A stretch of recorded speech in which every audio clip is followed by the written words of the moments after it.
Jason has been with the department a lot of years, I believe 18 or 19 years. Back in 2020, Jason sustained an injury that put him out on disability. It was a pretty significant injury.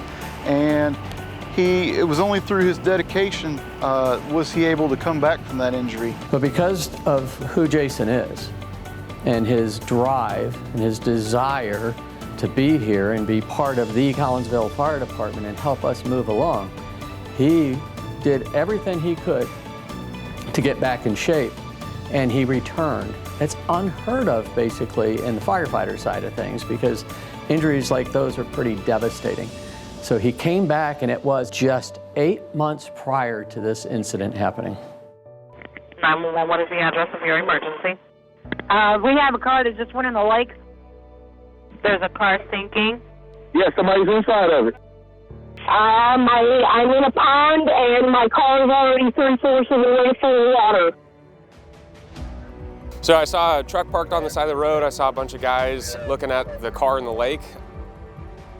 There was probably only about 10 inches left that I could see of the car. So I couldn't see inside of the car. I couldn't see, what was going on. I got some leashes out of the back of my squad car and started tying them together. I walked into the water, and it completely took my breath away. I lost my voice. When I got to that driver's side window, it was probably up to my chest, and it was probably about 5 to 5.5 feet deep.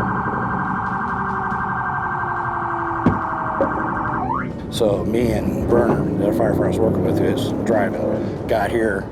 We pulled up, and then I seen what we saw, and it's like, okay, this just got real serious real quick. I just got out, and then seeing that, like I said, I didn't know how long he'd been in the water, and I just know that zaps you pretty quick. And Chris was like, give me your phone and your keys. I was like, oh, yes. In hindsight, it's a really good idea. One of the other firefighters handed me one of the poles off of there, and then a window punch. And when I got in there, I had the window punch and the pole. By the time I got to the car, my hands were cold enough I couldn't grip this little punch. So I tried one time to punch the window with that, and it fell to the ground. So after that, I just started hitting it with the New York pole. Your car is going to continue to fill with water. Just before the water covers your head, you need to take a deep breath. My biggest thing up until that point was just to ensure that I had voice contact with her. I figured as long as I had voice contact with her, I knew she was conscious. Police, fire, and EMS were all dispatched within under probably 30 seconds. So my name is Marissa. I'm going to stay with you, okay? I'm dying here. No, ma'am, we're gonna take care of you.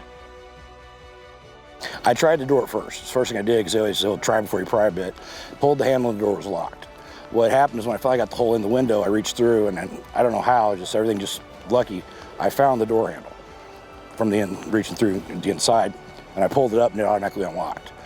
When he had a hole in the driver's door, I think it's enough water rushed in to relieve a little bit of pressure, because I was thinking it was going to be like the movies where you can't get the door open. As soon as I pulled the handle up, I could feel the lock click, and it started opening on its own a little bit, so I just kind of had to get out of the way and let it go.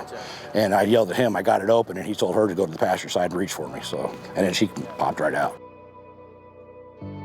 A first responder is made, right? So you have to have it in your heart to do that. The police officer was the one that really started this whole chain of events to try and get that lady out of the car, and he really gets the kudos for that. We risk a little to save a little, and risk a lot to save a lot. And this was one of those cases where Jason risked an awful lot to go in there, because we had somebody in the car. That's our job. We get them out. I think the citizens of Collinsville should be proud that they have selfless police officers and firefighters that are willing to put themselves on the line every day and do whatever it takes to make sure that they're safe, and that they go home safe.